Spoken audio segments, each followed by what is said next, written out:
भाजपा के media centre पर एक प्रेस वार्ता आयोजित हुई। इस दौरान केंद्रीय मंत्री कैलाश चौधरी की जुबान कई बार फिसली, लेकिन मंत्री जी का जुबान फिसलना चर्चा का विषय तब बना जब मंत्री जी प्रधानमंत्री को ही भ्रष्टाचारी बता गए। मंत्री कैलाश अशोक गहलोत को घेरने और योजनाओं को फ्लॉप साबित करने में इतनी जल्दबाजी में नजर आए कि कई जगह कांग्रेस की जगह भाजपा और जहां भाजपा बोलना था वहां कांग्रेस का नाम ले गए। मंत्री ने प्रेस वार्ता में कांग्रेस विधायकों को खुला सांड तक बोल दिया।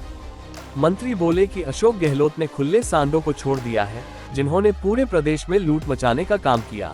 मैं आप सबसे कहना चाहता हूं कि अशोक जी गहलोत ने जिस तरह से खुले सांड छोड़ रखे, इन्होंने जिस तरह से भ्रष्टाचार के अंदर खुले सांड, जिसे मैं कह सकता हूं, इन्होंने जिस तरह से खुले सांड की तरह वो भ्रष्टाचार के अंदर कर रहे हैं। और इनके जिस तरह से प्रदेश के अंदर, मैंने पहले कहा ना, जिस तरह से कि आज हमारी बहन बेटियां सुरक्षित नहीं है, ये सारा प्रदेश के अंदर ऐसे इनको संरक्षण देने का काम करने का काम इन लोगों ने किया है।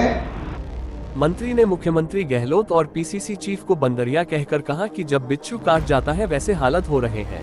और जब इनके ऊपर कार्रवाई होती है तो एक बार क्या होता है कि बंदरी होती है ना, बंदरी को जब बिच्छू खा जाता है ना, तब उसके क्या हालात होते हैं, पूरे जो पेड़ वो उछल कूद करने लग जाती है और उछल कर कूद करके पूरे पेड़ के वो जो फल होते हैं उनको इधर उधर तोड़ के फेंक देती है, उसकी हालत खराब हो जाती है। और वैसे ही हालात अशोक जी गहलोत के अब हो गए और अब वो एक जगह दो जगह पर ईडी की कार्रवाई हुई तो आज उनको पीसी के अंदर गुस्सा आने लगा।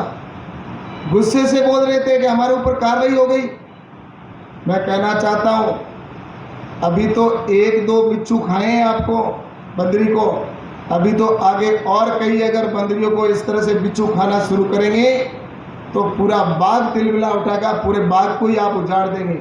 मंत्री जी ने तब तो हद ही कर दी जब देश के प्रधानमंत्री को ही भ्रष्टाचारी बता दिया। हालांकि मंत्री जी ने यह बात जुबान फिसलने के चलते कही थी। भ्रष्टाचार करने वाले नरेंद्र मोदी जी जब सत्ता में आए थे तब उन्होंने कहा था, ये पूरे देश ने उस समय उनको समर्थन इसीलिए दिया था कि भ्रष्टाचार में पूरा देश उस समय डूबा हुआ था। ओपीएस गारंटी पर मुख्यमंत्री और कांग्रेस को घेरने की जल्दबाजी में बोल गए कि ओपीएस कांग्रेस ही लाई थी जब यूपीए की सरकार थी और ओपीएस इन्होंने ही लागू की थी, जबकि मंत्री जी कहना चाहते थे कि एनपीएस कांग्रेस की देन है। दूसरी बार मंत्री जी की जुबान फिसली और बोले कि हम तो पहले ही 600 रुपए में गैस दे रहे हैं, जबकि चर्चा करते हुए उज्ज्वला योजना का नाम लेना भूल गए। मंत्री जी ने गहलोत के 15 लाख के बीमा को 15,000 का बताते हुआ इस पर चर्चा तक कर डाली। ब्यूरो रिपोर्ट, जागो इंडिया जागो।